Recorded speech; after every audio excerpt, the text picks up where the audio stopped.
क्या नाम है आपका? पवन कुमार। और जी आवाज़ न्यूज़ 24/7 के आप संपादक हैं। आप जनपद मुख्यमंत्री में आपने आज ऑफिस डाला है, उन्हें कितनी जिन लोगों को आपने पद दिया है, नवाजा है, क्या नाम सबूत बताएंगे? मैं आपको उससे पहले एक छोटी सी मैं जो है परिचय देना चाहूँगा कि 21 मार्च सन 2021 का वो समय था, लॉकडाउन का वो दौर था, जिस लॉकडाउन के दौर के समय पूरी दुनिया कमरे के अंदर कैद थी, लोगों को सहारा नहीं मिला, बेसहारा थे। उस समय एक चिंगारी मैंने उठाई थी आवाज़ न्यूज़ के नाम से उस लॉकडाउन के समय, और जिन लोगों को सहारा नहीं था उन लोगों के बेसहारा जो लोग थे उनका मैं सहारा बना। चैनल को हमने एक यूट्यूब चैनल से मैंने शुरुआत की, और आपको बता दूं कि उसके बाद धीरे धीरे कारोबार जुड़ता गया, टीम बनती गई, मेरे साथ में मेरे सहपाठी मिलते गए और एक विशालकाय सिस्टम को हमने खड़ा किया। उत्तर प्रदेश के साथ में ही राजस्थान, गुजरात के अंदर भी एक बड़ी टीम हम लोगों ने खड़ी कर चुके हैं, और गुजरात के DTPL पे हम लोग अभी लाइव हैं, राजस्थान में शेखावटी केबल, मीरा केबल पे हम लोग लाइव हैं, उत्तर प्रदेश के नेटविजन 462 पे हम लोग लाइव हैं, और आने वाले समय के अंदर दिवाली के अंदर हम लोग जो है Jio TV पे भी हम इसको लाइव करने जा रहे हैं। मेरा जो मेन उद्देश्य और मकसद था वो उद्देश्य मकसद ये नहीं है कि पत्रकारिता के अंदर घुसकर पैसा कमाना, क्योंकि पैसा तो हर व्यक्ति कमाता है, जीवन की मूलभूत आवश्यकताएं पूरी भी करता है, लेकिन पैसे के साथ साथ में प्रतिष्ठा कमाना वो एक बहुत बड़ी बात होती है। और उसी प्रतिष्ठा को कमाने के लिए हमने ऐसे लोगों की टीम हम लोग खड़ी कर रहे हैं, ऐसे लोगों का हम लोग साथ ले रहे हैं जो जनहित के कार्य कर सके, जनहित के वो मुद्दे उठा सके, चाहे वो मुद्दे बेरोजगारी के हो, चाहे मुद्दे वो अशिक्षा के हो, चाहे मुद्दे वो सर्वांगीण विकास के हो, चाहे मुद्दे वो नारी शक्ति के हो, चाहे मुद्दे वो नारी सशक्तिकरण के हो, या वो मुद्दे हो जो हर एक व्यक्ति के लिए आज मूलभूत आवश्यकताएं अपनी पूरी कर सकता है। उत्तर प्रदेश में आज जो आवाज़ का आगाज किया गया है, इस ऑफिस का जो शुभारंभ किया गया है, उसके अंदर मेरे भाई जो है वाजपेयी जी मेरे साथ में है, मनमोहन जी मेरे साथ में है, धीरज जी मेरे साथ में है। इन लोगों के साथ मिलकर एक ही लक्ष्य मैंने जो है डिसाइड किया है कि कदम से कदम हम मिलाएंगे, हाथ से हाथ हम मिलाएंगे, और प्रशासन तक उन मुद्दों को हम पहुंचाएंगे जिन मुद्दों की नितांत आज आवश्यकता है, और ऐसे ही हम आगे बढ़ते जाएंगे। जैसे कि हम चौथा स्तंभ मीडिया का कहा जाता है, हम लोग अक्सर आवाज़ें दाब दी जाती हैं, मोड़ दी जाती हैं, कहीं ऐसा तो नहीं कि हम अपनी आवाज़ जो हमने आवाज़ म्यूजिक 24 जो हमने नाम दिया है, एक बहुत बड़ा नाम का स्लोगन लिया आपने, इस आवाज़ को कहीं बुलंद करने में हम कहीं लापरवाही नहीं बरती जाएगी हमारी। जी, आपका सवाल बहुत अच्छा लगा मुझे, और इस सवाल का मैं आपको जो है प्रत्युत्तर भी देता हूँ कि आज उद्घाटन होने के बाद में जो है इसका ट्रेनिंग प्रशिक्षण स्टार्ट होगा। मेरे यहाँ से एक ब्रांच का कोई भी व्यक्ति मेरे पास अगर जयपुर आता है तो उसको मैं पूरी ट्रेनिंग दूंगा। मेरी आप प्रोफाइल को देखिए, मेरे चैनल के पूरे सिस्टम को देखिए, मैं गर्व के साथ में सिस्टम को मैं आपको ये बताना चाहूँगा, पूरी प्रोफाइल आप जब चेक करेंगे तो मैंने ऐसे मुद्दे उठाए, ना तो मैं वहाँ डरा हूँ, ना मैं घबराया हूँ, न वहाँ से हटाऊँ, निष्पक्ष होकर निर्भीक होकर मैंने राजस्थान के राजधानी जयपुर जिले के अंदर ऐसे स्पा सेंटर पे मैंने स्टिंग ऑपरेशन किए जो आज बंद हुए नजर आए। डिमांड की है ऐसे लोगों ने, मुझे पैसा देने की डिमांड की है, लेकिन मैंने पैसा नहीं दिया। ये मेरा सबसे बड़ा आज तक का मेरा ईमानदारी का परिचय है। मेरे सिस्टम पे और मेरी फेसबुक आईडी है पवन कुमार गुड्डा के नाम से, आप चेक कर सकते हैं। कल रात को भी मैं जब उत्तर प्रदेश आया था तो मेरे पास में थानों से लगातार फोन आ रहे थे इसी चीज के लिए कि पवन जी आपने मुद्दा उठाया था, वो मुद्दा था सरकारी स्कूल के अंदर एक शिक्षिका जो है सोती हुई पाई गई। मैंने वो मुद्दा भी उठाया, लगातार पैसों की डिमांड भी की जा रही है, उन लोगों के द्वारा लगातार मुझे धमकियां भी दी जा रही है, लेकिन मैं डरा हूँ, निष्पक्ष हूँ, निर्भीक। और उत्तर प्रदेश की बात करें तो मैं यहाँ भी जो है मेरे साथ में जो मित्र हैं, मेरे साथ में जो मेरे भाई मेरे साथ में काम कर रहे हैं, आपको विश्वास दिलाता हूँ। और सबसे बड़ी बात मैं आपसे इस चीज़ का वादा करता हूँ, हम लोग यहाँ कमाने के लिए नहीं बैठे, कमाने के लिए हमारे पास वो सिस्टम है,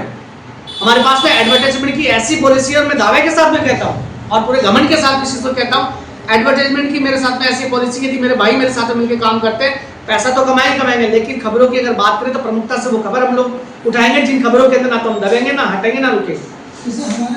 आपके साथी इतनी मुश्किलों से सामना करके उन खबरों को कवर कर पाते हैं, अपनी खबरें भेजते हैं। अक्सर क्या होता है, खबरें हम बड़ी मुश्किलों से लाते हैं और रिस्क उठा के कि हम अपनी कलम को बड़ी मेहनत उठा देंगे। अक्सर वो खबरें यहाँ से के बाद आप कार्यालय पहुँचते पहुँचते खबर तोड़ दी जाती है। मतलब मैं चाहूँ कि आपने ऐसी तो कोई लेकिन नहीं जो खबर यहाँ से हम लोग उठा के लाएँ आप तक पहुँचाएँ और खबर मोड़ी नहीं जाएगा। देखिए सर, मैं बिल्कुल अच्छा सवाल आपका, लेकिन मैं इससे आपको एक जवाब देना चाहूँगा कि आजकल के दौर के समय जो है पत्रकारिता जो है ना इस प्रकार से हो चुकी है कि मान लीजिए किसी प्रकार की कोई खबर है तो उस खबर को जो है तोड़ मोड़ कर उसको पेश किया जाता है, पहली चीज़। दूसरी चीज़, चैनल पे यदि मान लीजिए कोई खबर चल जाती है तो वो खबर चैनल तक ही सीमित रहती है। मेरा ये मानना है आजकल की युवा पीढ़ी को और आजकल के वर्तमान के अंदर जो पत्रकार अपनी पत्रकारिता कर रहे हैं उनको मेरा एक ही संदेश देना चाहूँगा कि यदि मान लीजिए कोई खबर होती है, सपोज डेट एग्जाम्पल के तौर पे ये मान के चलिए कि अभी मैं उत्तर प्रदेश की बात नहीं कर रहा हूँ क्योंकि मैं राजस्थान से बिलोंग करता हूँ, तो मैं राजस्थान की बात करूँ। राजस्थान में खबर चली थी कि एक नवजात बच्ची के मुंह पर फेविक्विक लगाकर उस बच्ची का मुंह बंद कर दिया जाता है और उस बच्ची को जो है झाड़ियों के अंदर फेंक दिया जाता है। खबर चल चुकी है, खबर चलने के बाद में उस पर एक्शन नहीं होता है, लेकिन आवाज न्यूज ने प्रमुखता से उस मुद्दे को उठाया। हम लोग जब उस खबर को उठाते हैं तो ना कि हमारे चैनल पे, हम उसको ट्विटर पे टैग करते हैं, प्रशासन को हम लोग टैग करते हैं, एडू पे टैग करते हैं, और सबसे बड़ी बात होती है कैप्शन। हम उस कैप्शन के अंदर उसको जो है मेंशन करते हैं। कैप्शन में मेंशन करने के बाद में जब वो खबर चलती है तो खबर का असर जो है तुरंत होता है और उसका समाधान निकलता है। समाधान निकलने के बाद में जो मैंने खुद ने प्रैक्टिकली इस चीज को किया, उस खबर के बाद में मैंने जयपुर की राजधानी के अंदर जलाना हॉस्पिटल हमारा फेमस है, सवाई मानसिंह हॉस्पिटल हमारा फेमस है, इसके अलावा जो है गणगौरी हॉस्पिटल फेमस है, जहाँ पे पालना गृह होता है, उस पालना गृह का हमने निरीक्षण किया। हमने ये देखा कि उन पालना गृह के अंदर कुछ लोगों का अतिक्रमण हो चुका है। उस पालना गृह में बच्चे तो आते हैं, जो बच्चे नवजात बच्चे, जो कुछ लोग अपनी गंदगी के चक्कर में उन बच्चों को छोड़ दिए जाते हैं, उन मासूम बच्चों को छोड़ दिए जाते हैं। हमने उसकी कवरेज की है, सरकार तक हमने इस बात को पहुंचाई है। यदि उस हॉस्पिटल के अंदर ऐसे नवजात बच्चे आते हैं तो उसका निरीक्षण कैसे किया जाए, सरकार उसको गोद लेती है तो उसका एक क्या एग्रीमेंट होना चाहिए, यदि कोई व्यक्ति उसको गोद लेता है उसका क्या एग्रीमेंट होना चाहिए, किस प्रकार से उस बच्चों को एक भरपूर जो है सहायता, चाहे शिक्षा की हो, स्वास्थ्य की हो, उसे मिल सके, इस प्रकार के औचित्यपूर्ण कार्य करेंगे। आज समाज को सिर्फ एक ही सहारा बचा हुआ है, तीन सिस्टम तो हमारे चौथा स्तंभ का सहारा आदमी रहता है कि अगर चौथा स्तंभ मीडिया चाहेगी तो हमारी आवाज़ नहीं दबेगी। हमें अपेक्षा रखते हैं हमारी जनता जो हम इसके सारे काम करें, जिनकी समस्याओं को हम इन तक पहुँचाते हैं, हम ये कह चाहते हैं कि हमारी आवाज़ के सहारे जनता जो बेसहारा बनी बैठी है,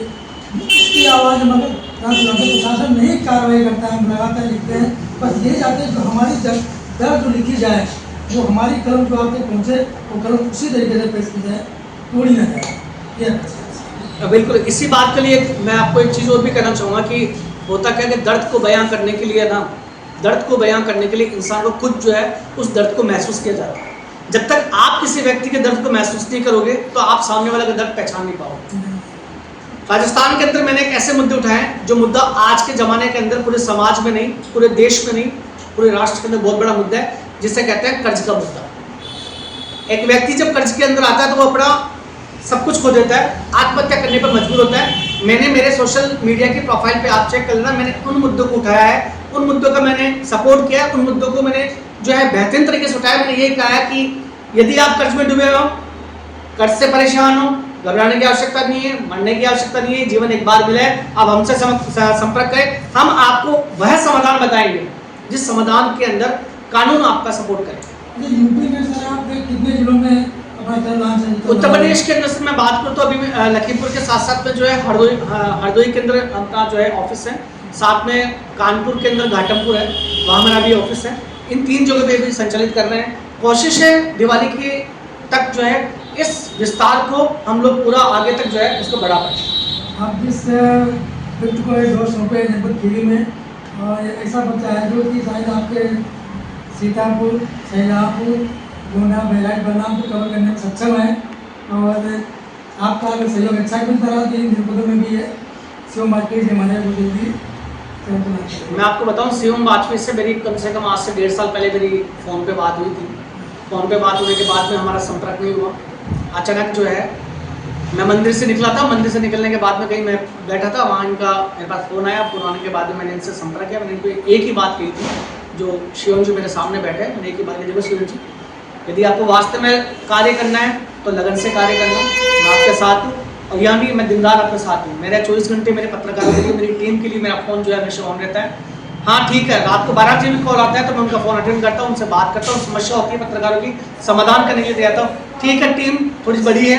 कई बार समय का अभाव होता है, उस वजह से हो सकता है शायद मैं फ़ोन उठा नहीं पाता या मैं परेशान रहता हूँ या कोई और वजह हो, लेकिन मेरी पूरी कोशिश होती है कि मैं हर व्यक्ति का समाधान कर पाऊँ। और मेरी टीम के हर सदस्यों को मैंने आज भी कभी मैंने ये नहीं माना कि वो मेरा एम्प्लॉई है या मेरा क्या है, मैंने हर सदस्य को मेरा भाई माना है, परिवार माना है, और इसी परिवार की वजह से आज मेरा आवाज परिवार जो है बड़ा होता हुआ नजर आया है, और उसी परिवार के सदस्य की जिम्मेदारी मैंने